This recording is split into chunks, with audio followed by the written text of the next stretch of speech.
晚舟岛浮在湘江心，芦苇在岸边漫成绿浪。白鹭掠水时，翅间沾着碎银。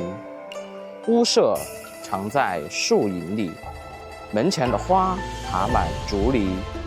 老人坐在青石板上折菜，犬吠声惊起几只雀儿。千年古樟立在江畔，空了的心腹里积着腐叶，却把枝桠撑得更开。树皮列如老龟甲，藏着杜甫记舟时的神痕。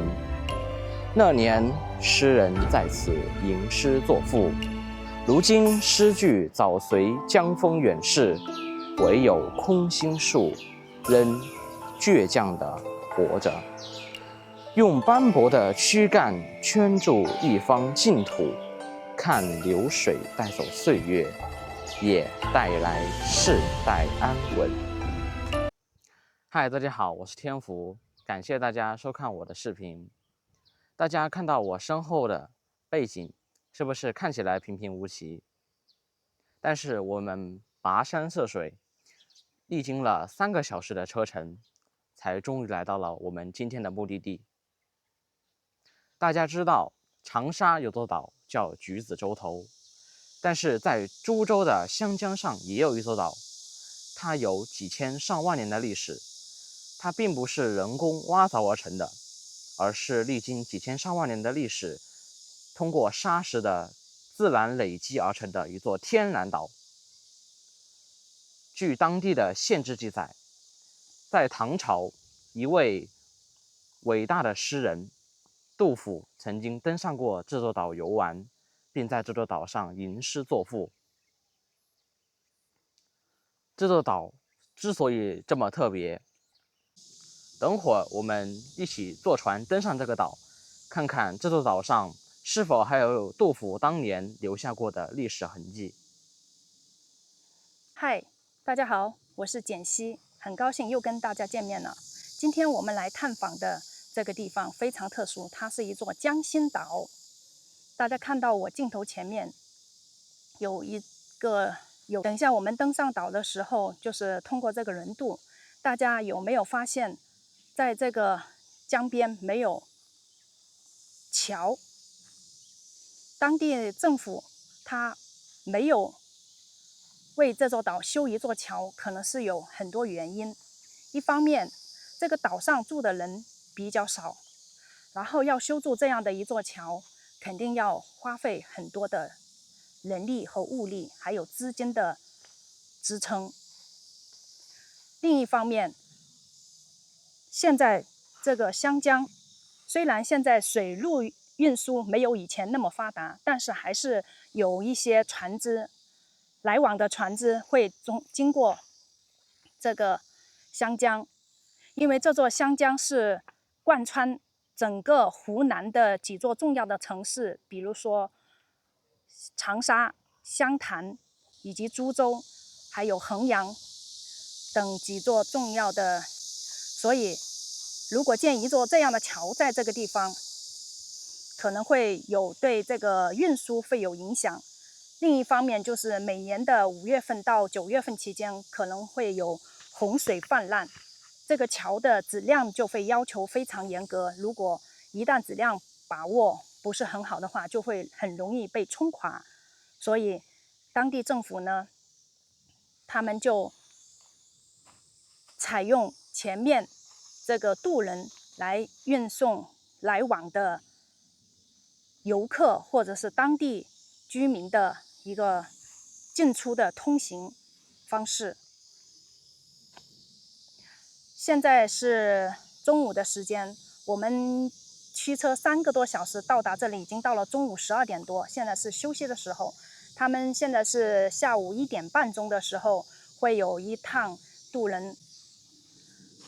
我镜头前面有一块那个过渡轮船的一个时间表的安排，我们等一下过去看一下。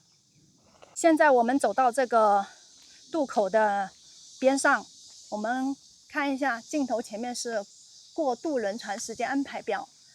夏季是5月1号到10月31号的时候，上午是6点到12点的时间是属于这个上班的时间。这边是人过去是免费的，然后如果机动车要过去的话是收10块钱一趟，摩托车过去5块钱一趟。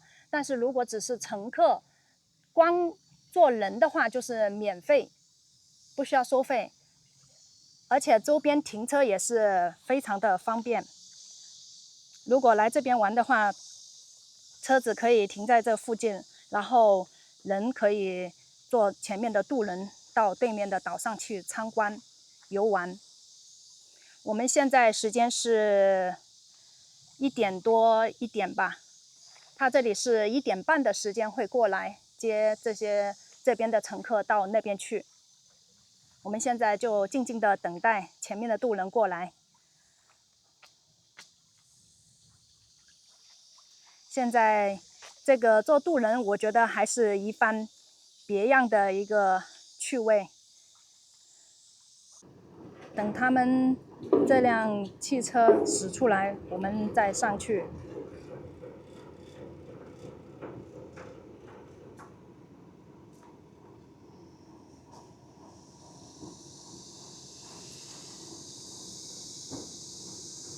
不知道这座岛上的居民是否都家家户户都有这样的汽车？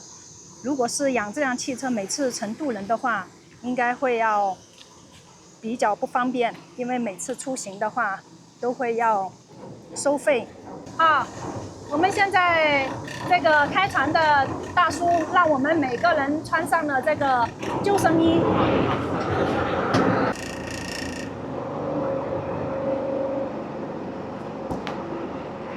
现在这个渡轮缓缓驶离了这个港口，你看这个湘江的水非常的清澈，碧波荡漾，这个江水应该是很深。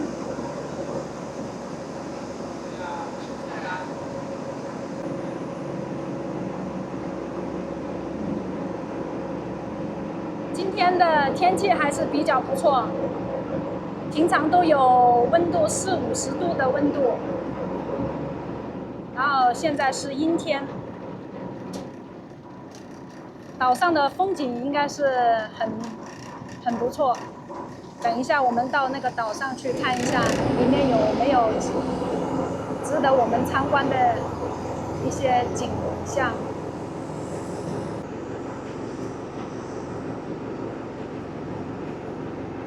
我们还是第一次登上这样一座天然的江心岛。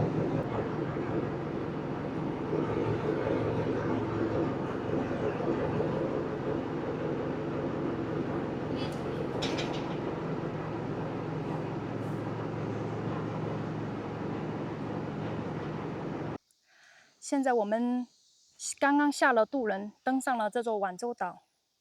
走到这个岛的第一印象，感觉到这里非常的安静，远离城市的喧嚣。这边的居民还是修建了很多的房屋，现代的房屋，说明这边的生活还是比较安稳、安静自在。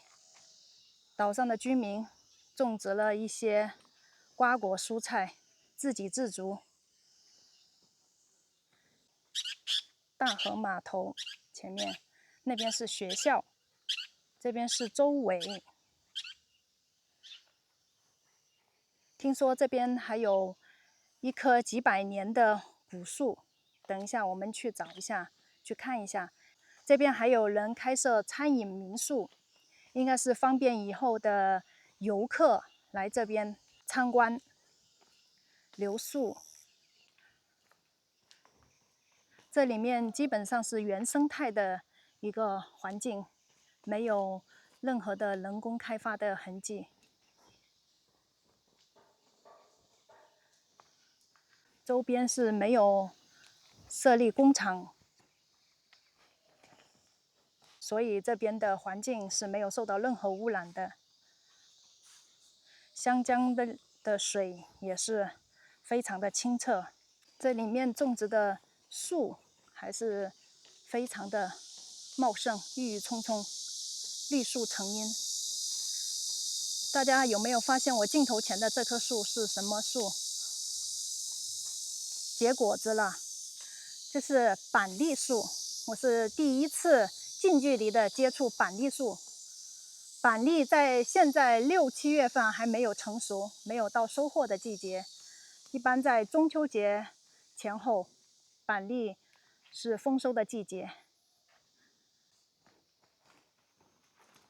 我们现在一直往前面走，这座岛长度据有关历史记载是1.8公里，宽只有800米。我们从那边走过来，发现这边还有很多人，居民在这边建别墅，还在陆陆续续的修建房子，说明他们是在这边住的非常的安稳，可能世世代代一直传下去。从他们的先祖，可能在这边都住了好几代人。我想在100多年前，这边都是非常的适合居住。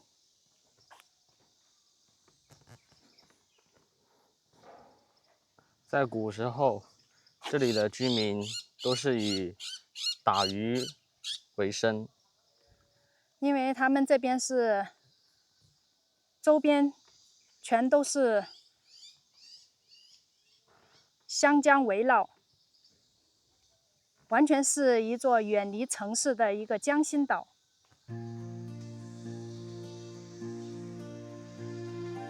现在在我镜头前的是村民种的桃子，一大片的桃子树。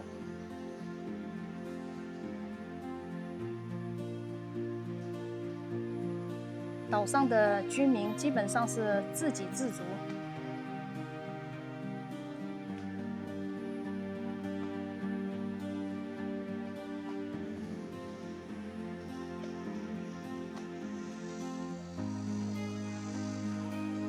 我们发现，快走到这个岛的最南边，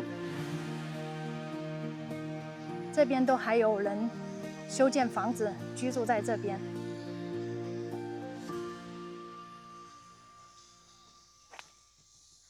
好了，因为今天温度比较高，实在是太热了，正值中午的时候，我们等一下去村里面看一下。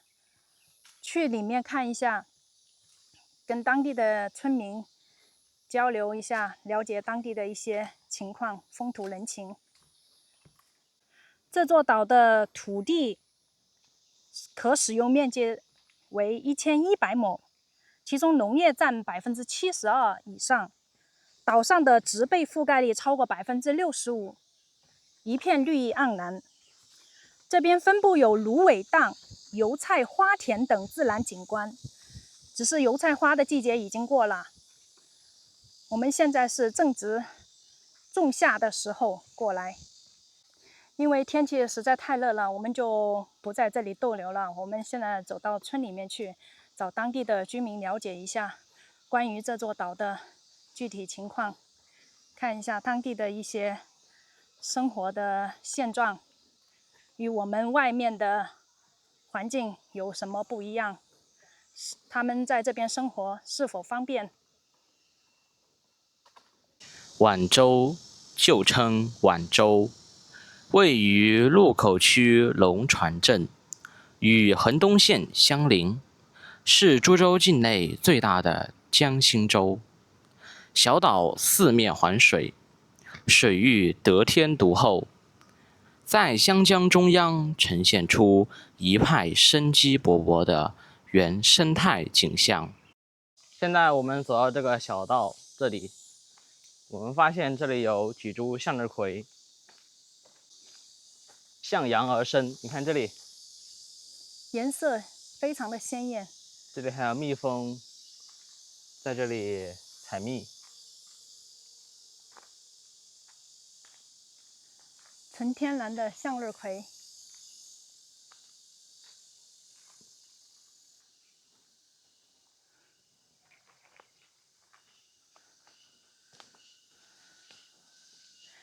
这里完全是鸟语花香的一个世外桃源。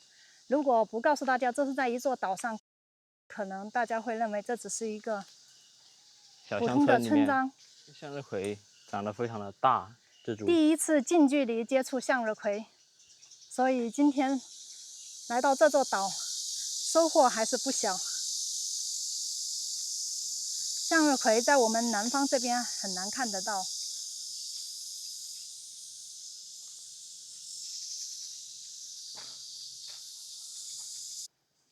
在这个岛上还保留了一些这样的土砖房，都是几十上百年的老房子。哎，你好，大师，问一下，你们这个岛上有超市吗？超市？对。没有，这个前面有一个店呀。还有一个小卖部是吧？小卖部有很多东西买的，那比一般的超市应该不会少很多东西。哦，你们这边有医院吗？像配套设施啊，住在岛上的居民。医院啊？医院对。没有，我们这是小诊所。只有有小诊所。平时有什么感冒啊不舒服的，就有小诊所可以买。这些东西都有。哦，但是就是那个上面，那个中间那个有一个，那个叫村委会啊。啊，就前面村委会那边。就在那前面。有。买东西，这前面有个店的。啊，在前面是吧？对，就这个家来的，那户人家。后面有个树啊的，这个金桔树啊，这户人家。哦，就他们那里有开了一个小卖部。啊，其他都没有了。其他都没有。有个很大的树啊的，那个白房子那里的。哦。对，那个里面外面好多樟树啊的，这个就是学校的。你们这学校有多少人呢？没有学生了。一个学生都没有吗？没有了，现在都基本上都搬出去了。现在我们这里没有学生。这个学校已经停止好多年了，停止差不多有10几年了。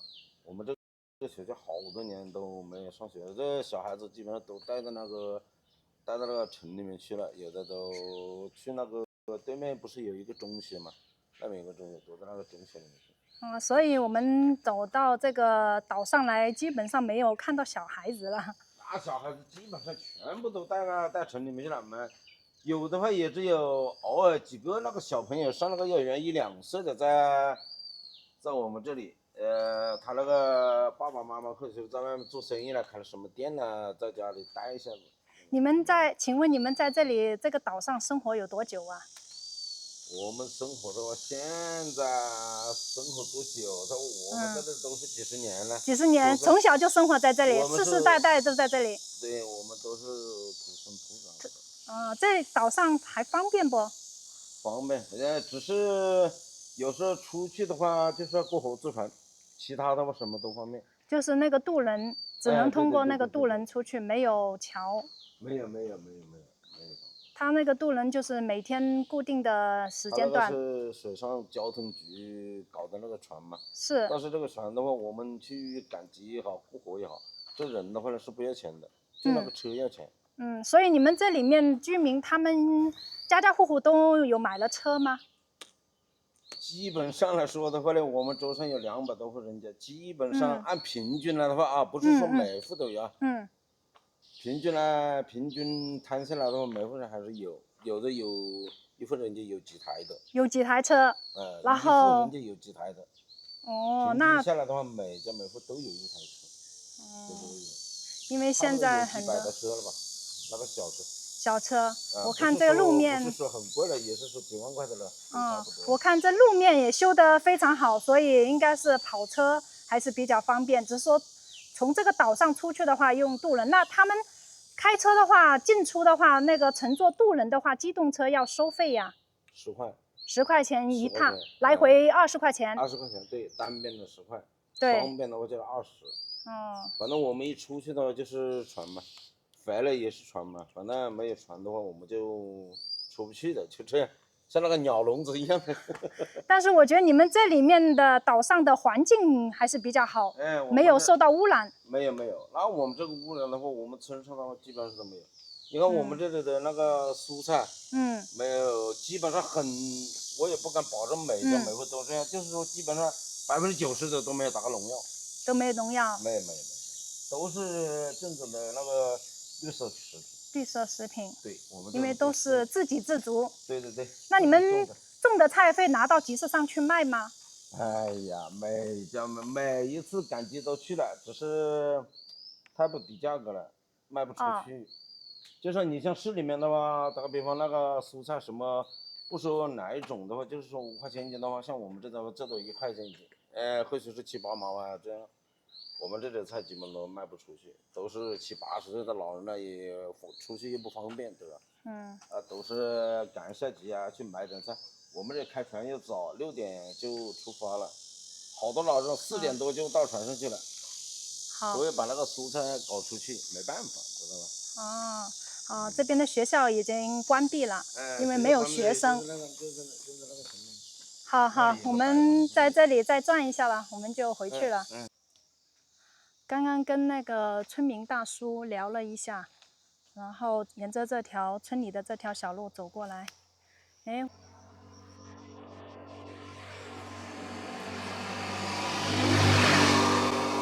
我们发现这个岛上的居民特别爱种花，基本上家家户户都种一些花花草草，整个岛上的绿植覆盖面积特别的广。绿色植被非常多，瓜果蔬菜到处都是。整座岛上的可使用面积，有关资料记载大概有1100亩，其中农业占地面积达到70%多。岛上的植被覆盖率也非常的广。这边分布有芦苇荡，还有油菜花田等自然景观，只是我们现在来的不是时候。那棵樟树再往前面那边走是吧？那棵樟树有几百年的历史。你在那个河边，在那里沿着去嘛。对，就是在那个渡轮的那个位置，沿着那个河道那边往前面走。就是那里。几个人才能抱得住的树？有几个人呢？好，谢谢啊。在这个岛上还是发现有人种了一些大棚技术，种了一些南瓜吧。这里面是一个种植基地，种的是芦笋。这是晚洲村集体经济合作社。芦笋的一些营养价值的介绍，含维生素 B。芦笋具有人体所需的各种氨基酸，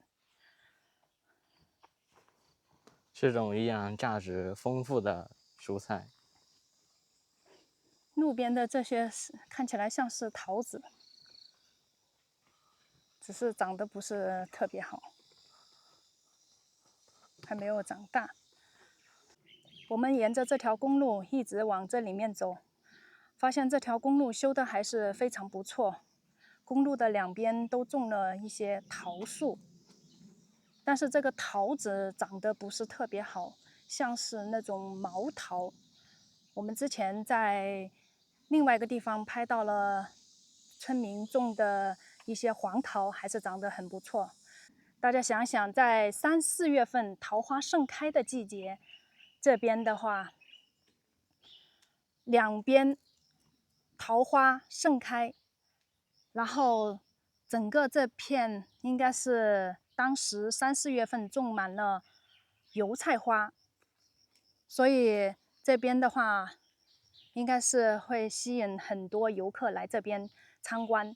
整个一路全是桃花，桃香四溢，油菜花，美景自然风光。现在我们走到了刚刚本地村民告诉我的岛上唯一的一所小学。这所小学现在已经荒废了，已经没有学生在这边了。整个小学的建筑看上去还是保存的比较好，配套设施都还是建得还可以。现在这所学校是村里的公共卫生所开在这里。这个卫生所可能只是解决小病、小感、小冒，在这边可以应急一下。但是真正的大病的话，肯定要坐渡轮到外面去就医。现在这所学校完全荒废了。我想现在是因为现在的年轻人都不愿意结婚生子，出生率也是在下降。别说现在这个岛上，就是我们一些发达城市外面的一些城市里面的学校、幼儿园都陆陆续续的关闭了，招不到学生。所以这是一个现在很常见的一个现象。你看这个学校里面的绿化设施、绿化环境也是建得比较好，里面还有人种植了向日葵。好了，这个岛我们今天中午到这边来，也差不多参观了有2/3的地方了。我们现在要去另外一个地方看一下古树，传说是当年唐朝的著名诗人杜甫曾经登到这个岛上来游玩过，就是在我镜头前面的那棵樟树，古樟树，他当时是在那个樟树登岛过来，然后在这个岛上住宿游玩。那里是否还有杜甫当年留下的历史痕迹？一路上看到村民种了很多的瓜果蔬菜，这应该是当地最特色的黄辣椒。黄贡椒，这个是种植了很多瓜果蔬菜，所以他这边的居民还是比较勤劳。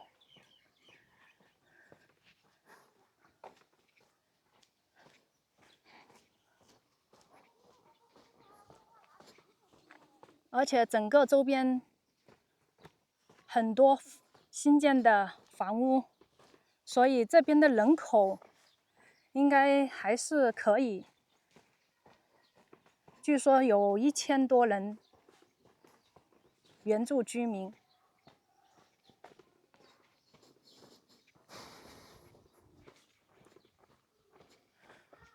随处几百米都有几栋连续的房屋坐落在这边，所以这座岛看起来很小，但是实际走进来，其实还是有蛮大。是花生，这里面又是一些芋头、丝瓜。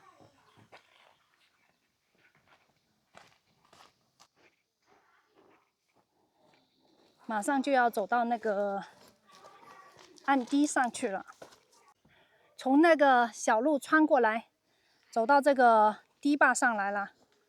这是我们刚刚乘渡轮来过的江边渡口。现在那棵古树在我们的前面。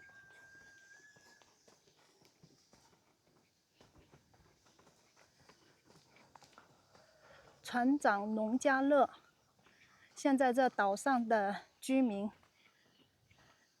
开的一些餐馆，方便这边的游客过来驻足游玩。我们围着整个岛走了接近几个小时了，但是没看到一个小孩。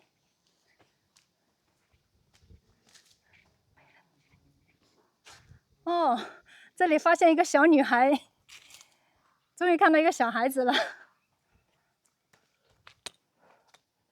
小朋友，你在上几年级啊？你在哪里上学？在镇上，对不对？啊，在市里上学。小女孩在上2年级。现在我们走到了这棵传闻中的古樟树，叫济州樟，这就是当年他把船系在这棵樟树上，所以这个树就被称为济州樟。这棵树有1260年了，国家一级保护古树。你们看它这个树干都是空心的，哇，这棵树里面全部空了，可以看出它的生命力非常的顽强。树干中空，但是另外又发新芽，可以看出它依然顽强的活着。它的命运就像杜甫的人生一样曲折，历经千年的历史，诗人的诗仍然在世间里流传。这棵古樟依旧雄浑壮阔，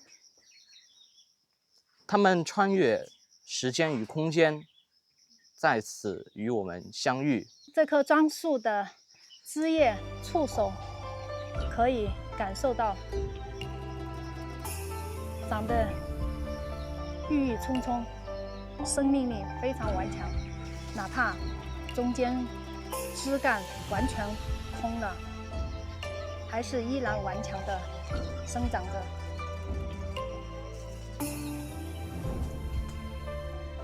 我们发现这个石碑的后面有一首当年杜甫在这棵樟树下留下的一首诗，叫《次晚舟》。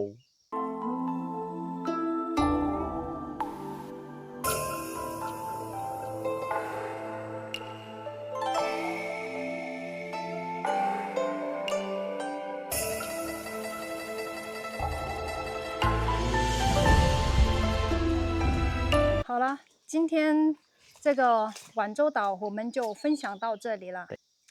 今天我们花了近3个小时的时间，将整个晚舟岛上面的自然风光游览了一遍，发现这里的自然风光非常的秀丽，这里鸟语花香，与世隔绝，没有喧嚣，就犹如陶渊明笔下的世外桃源一样，非常的和谐。